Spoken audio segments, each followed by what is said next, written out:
Assalamualaikum warahmatullahi wabarakatuh. Yang terhormat dosen pengampu mata kuliah akuntansi manajemen Ibu Bunga Anissa Hararet, SEMAK.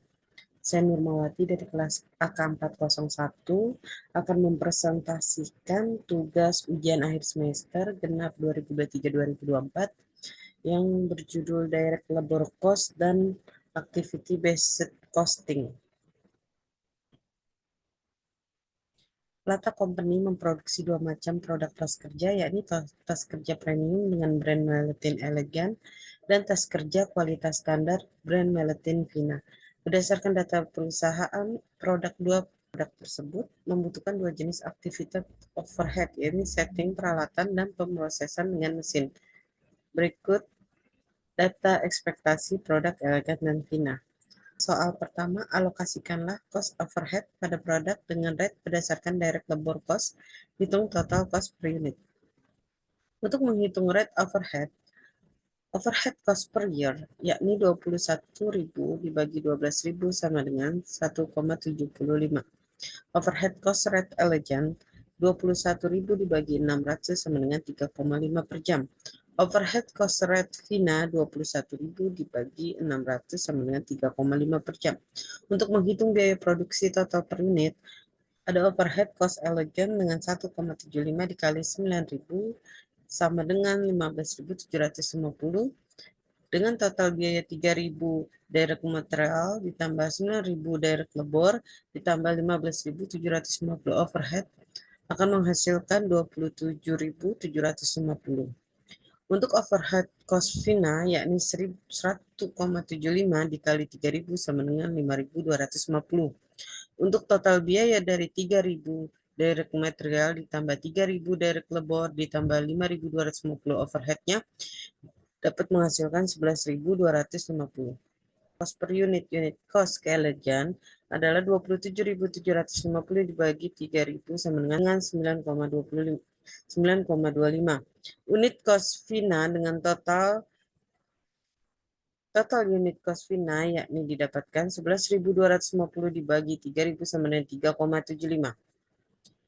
Untuk pertanyaan yang kedua, alokasikanlah cut overhead pada produk berdasarkan driver tiap aktivitas yang paling tepat. Hitung total cost per unit. Dengan jawaban, biaya berdasarkan aktivitas setting peralatan Elegan 15 dikali 100 menghasilkan 1.500, dengan pemrosesan dengan mesin Elegan 3,6 dikali 500 menghasilkan 1.800. Dengan total biaya 3.000 direct material ditambah 9.000 direct labor ditambah 1.500 setting peralatan ditambah 1.800 pemrosesan mesin menghasilkan 15.300. Dengan setting peralatan Vina 15 kali 100 menghasilkan 1.500 dengan pemrosesan dengan mesin Elegan 3,6 dikali 4.500 sama dengan 16.200. Total biaya 3.000 direct material ditambah 3.000 direct labor ditambah lagi 1.500 setting peralatan ditambah 16.000 pemrosesan mesin sama dengan hasilnya 23.700. Untuk menghitung total cost per unit, total unit cost Elegan sama dengan 15.300 dibagi 3.000 sama dengan 5,10 unit. Untuk total unit cost Vina 23.700 dibagi 3.000 menghasilkan 7,90. Kemudian untuk pembahasan yang kedua yakni isu-isu internasional. Dunia bisnis perlu mempunyai kemampuan dalam bisnis keuangan dan dalam perusahaan juga perlu adanya akuntan manajemen. Seiring berjalan kini perusahaan internasional lebih berkembang dengan lingkungan bisnis yang bersifat global. Para akuntan harus mengetahui isu-isu terkini terkait global dan internasional. Baik dunia bisnis mulai dari pemasaran, ekonomi, politik, manajemen, serta teknologi informasi. Akuntan juga perlu memahami aturan dalam suatu perusahaan baik negeri maupun luar negeri.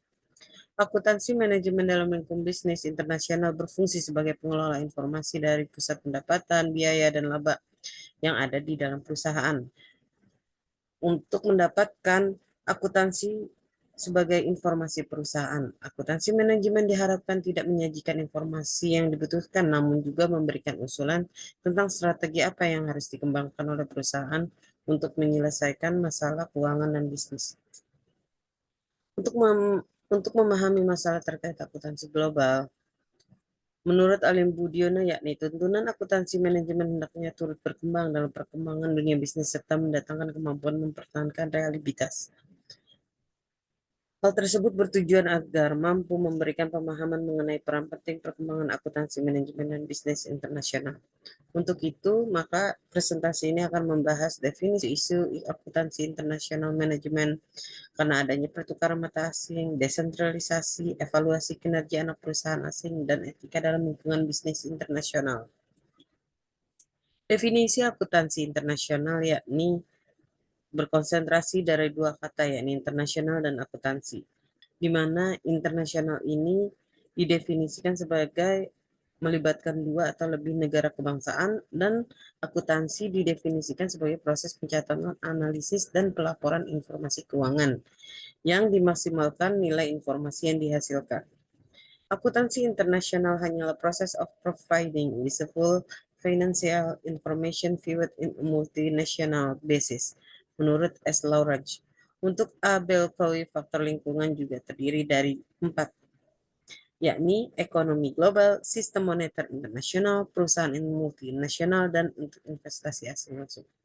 Maka dari hal yang maka dari Maka hal tersebut menciptakan lingkungan di mana transaksi bisnis mereka berperilaku, pengukuran, pengungkapan, serta pengambilan yang baru dan berbeda dalam bisnis internasional. Adapun isu-isu akuntansi internasional manajemen yakni dengan adanya pertukaran mata uang asing, di mana masalahnya muncul karena nilai mata uang dapat berubah setiap hari karena akibat fluktuasi nilai tukar, di mana nilai tukar yang cepat dan tidak terduga dapat mempengaruhi keuntungan perusahaan internasional. Akuntan manajemen memainkan peran yang sangat penting dalam manajemen, karena akuntan sendiri sangat berpengaruh pada resiko mata uang, yakni pengelolaan yang dilakukan perusahaan terhadap resiko transaksi ekonomi, resiko translasi, dan akibat fluktuasi nilai tukar mata uang. Risiko transaksi yaitu memungkinkan bahwa transaksi kas di masa datang dipengaruhi oleh perubahan nilai tukar mata uang. Risiko ekonomi yaitu kemungkinan bahwa nilai sekarang dari arus kas di masa datang dipengaruhi oleh perubahan nilai tukar mata uang. Risiko translasi di akuntansi yakni suatu tingkat di mana laporan keuangan perusahaan dipengaruhi oleh perubahan nilai tukar mata uang perdagangan. Mata uang yang dilakukan dengan menggunakan spot rate yakni nilai tukar mata uang terhadap mata uang lainnya satu kurun waktu singkat atau satu hari. Dari risiko-risiko yang terjadi, lebih memahami mata uang negara menguat terhadap mata uang negara lain atau kita sebut apresiasi. Maka sebaliknya akan ada depresiasi yang artinya suatu negara relatif melemah dibandingkan mata uang negara lain. Dalam apresiasi ini akan menimbulkan yang namanya keuntungan nilai tukar atau exchange gain, di mana depresi juga dapat menimbulkan kerugian disebut exchange loss. Pemerintah terkadang campur tangan di pasar valuta asing karena mempengaruhi nilai mata uang mereka, baik untuk mendukung ekspor mata uang ataupun untuk mempertahankan nilai tukar tetap. Adanya pengaruh kebijakan moneter. Adanya kebijakan ini mengenai suku bunga, pelonggaran kuantitatif menyebabkan nilai mata uang berkembang signifikan, dipengaruhi oleh bank sentral internasional seperti AS, Federal atau ECB, European Bank, dan Bank of Japan atau BOJ. Krisis keuangan di suatu negara atau kawasan dapat menyebabkan devaluasi mata uang yang berdampak pada perdagangan internasional dan aliran modal di negara tersebut. Adanya keterlibatan negara juga berpengaruh karena dalam perdagangan internasional. Keterlibatan negara ini seperti perusahaan transnasional atau TNC, jenis perusahaan jangkauan global di mana TNC ini seperti Apple, Microsoft, Nestle, Shell, dan Nike menjalankan bisnis di banyak negara dan berkembang sangat pesat di setiap negara. Perusahaan mereka melakukan beberapa aktivitas penting yakni adanya outsourcing, di mana pembayaran dilakukan oleh perusahaan kepada perusahaan lain dalam suatu bisnis yang dilakukan oleh internal perusahaan itu sendiri dalam konteks urusan bisnis suatu negara. Adanya impor dan ekspor, yang artinya impor itu membawa satu produk ke negara asing, sedangkan ekspornya mengirimkan satu produk ke negara asing. Ada pula pembelian anak perusahaan yang dimiliki penuh, yakni memiliki seluruh saham biasa dari anak perusahaan dan memungkinkan untuk mendiversifikasi produknya, menyederhanakan manajemen, dan mengurangi resiko-resiko. Yang keempat, ada joint venture dengan bisnis antara dua perusahaan yang salah satunya sebagai pengumpul sumber daya untuk meringankan tugas tertentu, bahkan sebagai pengendali sehingga dapat berbagi keuntungan maupun kerugian bersama. Dengan adanya pengaruh keterlibatan tersebut, ada juga dampak negatifnya, seperti memicu ketegangan yang terjadi dalam perusahaan internasional, peran dagang, dan tarif antara beberapa negara yang menyebabkan volatilitas yang tinggi. Ketegangan politik dan konflik di berbagai bagian dunia dapat menciptakan ketidakpastian yang mempengaruhi nilai tukar mata uang.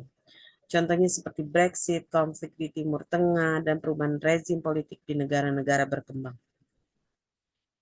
Kemudian, isu-isu akuntansi juga terdapat desentralisasi, yakni di mana perusahaan yang terdesentralisasi di negara asal sering menjadi pengawasan yang lebih ketat pada divisi asing.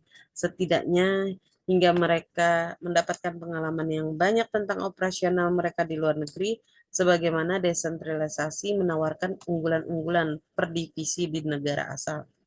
Desentralisasi juga menawarkan keunggulan divisi asing. Desentralisasi juga mengacu pada pendelegasian wewenang dan tanggung jawab pusat unit-unit yang lebih kecil dalam suatu organisasi atau pemerintahan. Dengan beberapa pengaruh signifikan, isu-isu internasional akuntansi manajemen yakni berpengaruh seperti adanya desentralisasi yang memungkinkan unit-unit lokal untuk lebih responsif terhadap peraturan dan standar akuntansi yang spesifik di suatu negara. Namun, ini juga menyebabkan tantangan dalam memastikan konsistensi terhadap standar akuntansi internasional seperti IFRS di seluruh unit. Dengan desentralisasi, pengambilan keputusan menjadi lebih cepat dan tepat, sehingga unit-unit lokal memiliki otoritas lebih besar saat pengambilan keputusan finansial. Juga dapat mempercepat respon terhadap perubahan kondisi pasar lokal dan membutuhkan sistem pelaporan yang solid untuk memastikan keputusan diambil berdasarkan data yang akurat dan relevan. Ada juga berpengaruh kepada unit-unit desentralisasi, yakni dengan pengelolaan risiko lokal yang lebih baik karena mereka lebih dekat dengan sumber risiko. Dengan koordinasi yang efektif diperlukan untuk mengelola risiko global yang dapat mempengaruhi seluruh organisasi. Berpengaruh pada desentralisasi dapat meningkatkan efisiensi operasional. Ada juga pada pelaporan keuangan terpadu menggabungkan laporan keuangan. Desentralisasi menjadi tantangan, yakni untuk menggunakan sistem akuntansi yang berbeda-beda. Diperlukannya sistem integrasi yang kuat dan standar pelaporan yang konsisten. Desentralisasi juga mempengaruhi munculnya inovasi yang memungkinkan unit-unit lokal mengadopsi teknologi baru untuk kebutuhan masing-masing. Dan juga memerlukan koordinasi memastikan bahwa teknologi dan praktek diintegrasikan dengan sistem pusat. Desentralisasi juga berpengaruh kepada unit lokal untuk pengelolaan sumber dayanya agar lebih efektif untuk kebutuhan mereka dan dapat menyebabkan tantangan dalam pengawasan sumber daya di seluruh organisasi. Desentralisasi juga berpengaruh kepada fleksibilitas kepada unit-unit lokal. Penting untuk memastikan bahwa strategi akuntansi manajemen selaras dengan tujuan strategi global organisasi. Dengan adanya komunikasi dan koordinasi dapat menjadikan efektif antar pusat dan unit-unit lokal. Kemudian isu-isu internasional juga berpengaruh karena evaluasi kinerja anak perusahaan asing, di mana kesulitan yang terukur dalam perusahaan yang multinasional yang memiliki masalah. Contohnya dalam suatu pemimpin perusahaan di luar negeri, adanya rintangan yang baik internal maupun eksternal. Contoh selanjutnya, adanya juga variabel ekonomi seperti inflasi, kurs, valuta asing, pajak, dan harga transfer. Kemudian berpengaruh adanya etika dalam lingkungan bisnis internasional. Dengan menjalankan bisnis dalam lingkungan global mengharuskan manajemen mengubah perspektifnya terhadap banyak kesamaan aspek bisnis pada skala lokal dan global. Namun perusahaan yang menjalankan usahanya di negara asal dan negara lain mungkin menemukan bahwa praktik bisnis berjalan dengan baik di negara asal tapi tidak berlaku di negara lain. Karena isu-isu paling pertama dalam etika bisnis internasional seperti penggunaan teknologi data, keadilan dalam persaingan bisnis, dan ada pula praktik ketenagakerjaan, adanya etika yang tidak baik seperti korupsi, pencemaran lingkungan, dan hak asasi manusia. Hal etika bisnis menyebabkan juga kerugian finansial, di mana dapat merusak reputasi sebuah perusahaan, mencemarkan nama baik perusahaan. Untuk itu perlunya adanya prinsip-prinsip etika bisnis di dalam perusahaan.